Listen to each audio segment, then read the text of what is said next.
So Shakur Stevenson gets the 12th round decision over Jeremiah Nakathila in what I must admit was a rather boring performance. I'm here to just keep it all the way real. I'm not here to sugarcoat anything, even if I do like a fighter or I don't. Well, I'm just going to give you what I saw. From the beginning, Nakathila just looked a little shaky. Didn't look like he was really any real threat to Shakur. So I'm not sure exactly what his plan was going into this fight, man. Really ain't. Shakur, I must say, the defense on that kid, man, it's just like extraordinary, man. It's like he sees everything and he's ready for it. Right before they throw a punch, he's already ready. He sees it. I think his defense is better than Devin Haney's, better than all of these new cats. Absolutely, hands down. Shakur Stevenson has the best defense. He scored a 4th round knockdown of Nakathila, and from the beginning of the fight to the end, it almost looked like, okay, this Nakathila kid was on the back foot a lot. Most of the fight, he wasn't really pressing the action like that against Shakur.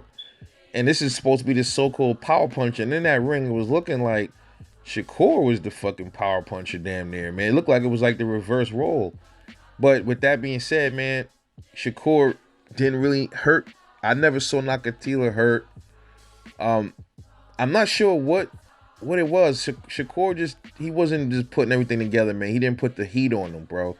And there were times in that fight where Shakur could have got him out of there. I saw it. It was some times where Shakur could have turned it up on him and probably got him out of there. Because I think it was the 8th or 9th. It looked like the dude got shook a little bit. His legs weren't there. So I think Shakur probably did hurt him somewhere. I just don't know exactly the spot where it looked like he hurt him at. But Shakur was just doing 1-2s, 1-2s, 1s and 1-2s, and he wasn't really throwing much combinations. And let me say this though, that fucking ref was an idiot, man. Telling them he gonna take points because they were stepping on each other's feet.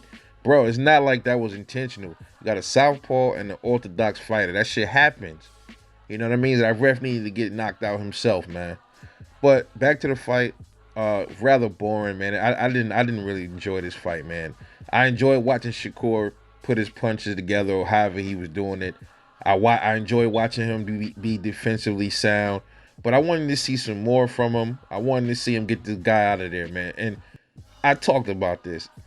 If you're a fighter and you keep saying you're gonna knock somebody out and then you don't get the knockout, don't get mad when everybody looking at you funny now, man. Like I don't like when Devin do it. I don't like when Errol Spence does it. I don't like when Shakur Stevenson does it. I don't like when fighters say they're gonna get the knockout. I'm gonna knock him out, and then they don't do it. They don't even attempt to knock him out. So just let the knockout come if it's gonna come, man. Don't say you going to knock somebody out, bro, if you know you ain't got it like that. Unless you a Wilder or somebody like that, man. I don't have confidence in none of these dudes when they say they're gonna get a knockout, unless it's Deontay Wilder. Because every time he say he's gonna knock somebody out, he put their lights out. Period. So yeah, it was a boring 12 rounds, man. Shakur Stevenson needs to start putting on more combos, man. I understand being defensively sound, but for some reason, I don't know if Nakathila hit him with something early on in the fight. I didn't see where. Maybe he did and we didn't see it, or we weren't there.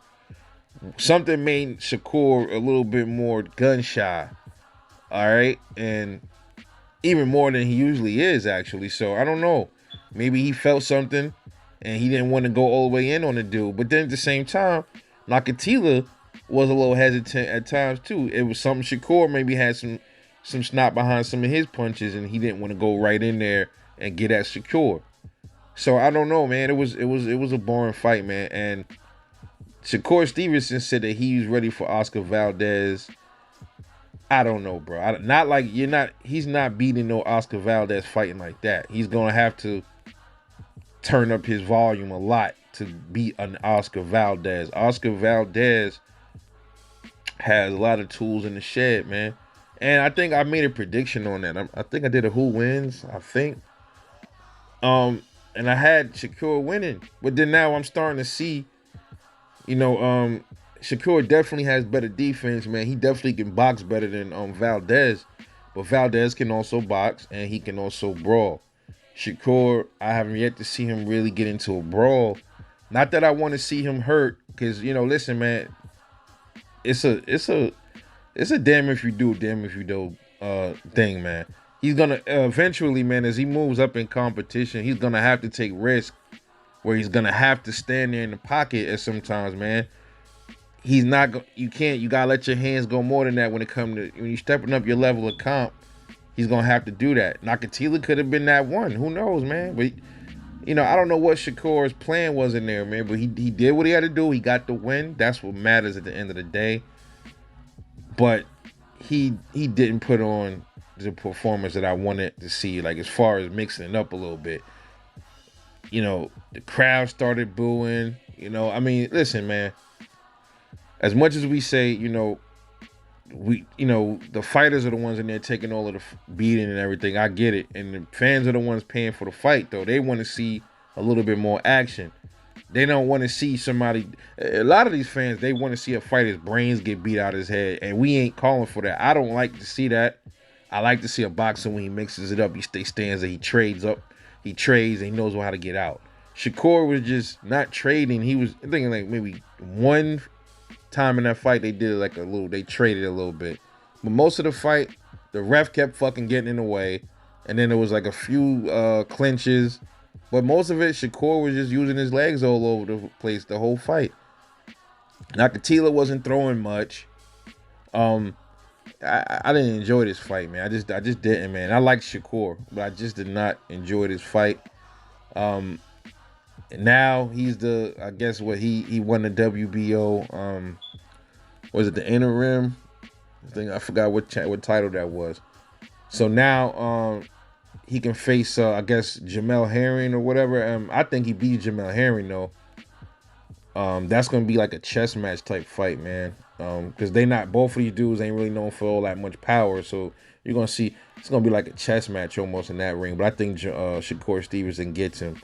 But Oscar Valdez, Shakur, he can beat Oscar Valdez, but he's gonna have to use some different tactics in that ring to beat an Oscar Valdez, man. He can't fight Oscar Valdez the way he fought Nakathila last night. That's not gonna work. The defense, I'm not too much worried about the defense with Shakur if he fights Oscar Valdez. And that's the thing, man. Is there such thing as being a little bit too defensively responsible? I don't know, man, but I know he's gonna have to change his game plan up a little bit to beat an Oscar Valdez, man. That's just how I see it. But still, shout out to Shakur Stevenson for getting the win. Where he goes from here, we'll see. More than likely, he'll be facing maybe a Jamel Herring next for that WBO. We'll see. But I'm off this, man. This is Rebel Life Boxing. Let me know what you thought about this fight. Like and subscribe and support the channel. I'll see y'all later on the next one. Peace.